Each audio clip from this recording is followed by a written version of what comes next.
Subjekti të ri Demokratët Euroatlantik pranoi se e përplasja më e re në distancë me Edi Ramën nisi krejt rastësisht dhe atë pas një provokimi nga kryeministri aktual. Kur Rama një prej podcasteve të tij mu ju drejtu kamerës e filloi të thonë o lul ku je, o lul ku je. Dhe unë i ktheva përgjigje thash, unë jam këtu. Po ti ku je? E ç'është më e rëndësishme ku i ke shokët.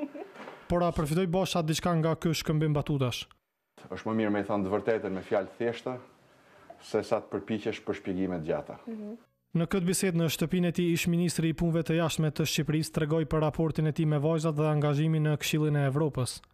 Vajza madhe ka shfaq interes në disa për aktiviteteve të mia ndërkombëtare, ka marrë me vete në Këshillin e Evropës, kur ka pasur si kemi diskutuar edhe për rezolutën për antarësimin e Kosovës. Basha përmendi edhe periudhën nga viti 1999 deri 2004 kur kishte qenë këshilltar ligjor në kuadër të misionit të UNMIK-ut në Kosovë. Pa diskutim që gjithçka që bëjmë ndikon në atë që ne jemi dhe në atë që ne bëhemi.